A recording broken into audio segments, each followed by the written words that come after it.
Hamburgercilerde mükemmel hamburgerler yiyorsunuz. O hamburgeri güzel yapan şey köftesi, sosu ama bence en çok da ekmeği. Şimdi size tam oradaki gibi bir ekmek tarifi vereceğim. Benim gizli reçetem. Artık sizin de olacak. Şöyle başlıyoruz. Derin bir kapta oda sıcaklığındaki sütü, suyu, yaş mayayı, toz şekeri ekleyip maya çözülene kadar iyice karıştırıyorum. Maya çözüldü, şeker eridi. Şimdi geçiyorum Bosch Optimum'un başına. Derin haznesinin içerisine un, yumurta, ayçiçek yağı, hazırladığım mayalı karışım ve en son olarak da şu elimde görmüş olduğunuz ananas suyunu ekliyorum. Bu tarifin mükemmel lezzete gelmesinin en önemli sebeplerinden bir tanesi bu ananas suyu. Bulamazsanız su da ekleyebilirsiniz ama bulursanız muhteşem oluyor. Bosch Optimum mutfak makinesinin kafasında hamur ucu takılı. Her şeyi benim için yapacak. Bu birazcık hafif nemli bir hamur olduğundan elle yoğurmanız zor. Daha çok un istiyor. O yüzden bu arkadaş çok iş görüyor. Önce küçük devirde, sonra yüksek devirde iyice genleşene kadar her şeyi karıştırıyorsunuz. Her şey birbirine geçince küçücük bir parça tuz eklemeyi de unutmuyorsunuz. Optimum 5 dakika boyunca yüksek devirde iyice çalışıyor. Amacımız buradaki hazırladığımız bu güzel ve lezzetli hamuru iyice genleşen bir kıvama getirmek. Birazcık ele yapışır bir kıvamı var. Bu fazlaca nemli olduğunun göstergesi ve iyi bir hamur olacağının göstergesi. Tezgahınızın üstüne birazcık un serpin. Bir spatula ile hamurunuzu tezgahın üstüne alın. Hafifçe bir tur kapatarak yoğurun. Mayalandıracağınız kabın dibine hafifçe unlayın. Hamurunuzu kabın içerisine yerleştirin. Üstünü ve kenarlarını bir streç filmle hava almayacak vaziyette iyice kapatın.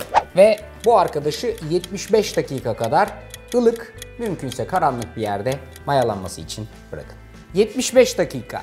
Daha fazla değil. Gayet yeterli oluyor. 75 dakika sonra hafif gördüğünüz bu böyle kabarcıklar mayalanmanın iyi olduğunun işaretidir. Bu epeyce nemli bir hamur. O yüzden tezgahınızın üstünü azıcık unlayın. Sonra hamuru alıp yeniden hop tezgahın üstüne çıkartın. Bunu mayalandırdık ama bir tur hafiften yoğurarak mayasından iyice arındırmamız lazım. Şimdi bundan aşağı yukarı hemen hemen aynı boyutlarda olacak 4 ya da 5 parça kesmenizi istiyorum. Çünkü bunlar gayet ideal kıvamdaki hamburger ekmeği boyutunda. Bakınız, alıyorum hamuru homojen bir kıvamda bir araya gelmesini sağlıyorum. Sonra da alıp tepsimin üzerine yerleştiriyorum. Şimdi yaklaşık 9-10 santimlik çemberler var. Çemberin dış çeperine denk gelecek vaziyette hazırladığım hamurları şöyle birazcık bastırıyorum. Bu çemberiniz varsa evinizde bu çemberin içerisinde pişirin. Çok daha iyi sonuç alırsınız. Çemberle beraber yukarıya doğru çıkar. Eğer çemberiniz yoksa bu şekilde de gayet rahat pişirebilirsiniz. Yapmam gereken en önemli şeylerden bir diğeri de üstüne böyle bir bez serpip yaklaşık 15 dakika kadar da bu şekilde tepside mayalanmasını sağlamak. Bunu yapmazsanız fırında hem pişecek hem mayalanacak, güzel olmayacak. Bir 15 dakika bekleyeceğiz. 15 dakikalık mayalandırmanın sonucunda voilà! Efendim gördüğünüz gibi ekmeklerimiz epeyce bir hacim kazandı. Fırında pişerken hacim kazanmaya devam edecek. Şimdi bunların üstüne birazcık yumurta sarısı süreceğiz. Birazcık da kavrulmuş susam serpeceğiz. İsterseniz çiğ susam da serpebilirsiniz yani. Şimdi artık fırına gitmenin vaktidir. Benim fırınımın bu ekmeği mükemmel pişiren özellikleri var. Fırınım Bosch Home Connect. Bunun açma kapama düğmesine basıyorum. Bunu içeride güzel bir buharla pişirsin istediğim için şuradan düğmesine basıyorum ve kapağı yavaş yavaş açılıyor.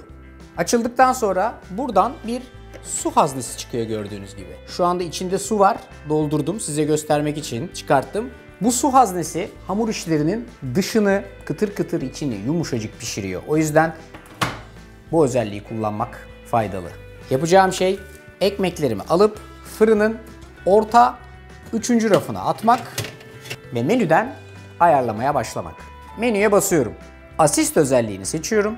Kek, ekmek ve pizza seçeneğini seçiyorum. Sandviç ekmeği seçeneğini seçiyorum. Tatlı sandviç ekmeğini seçiyorum.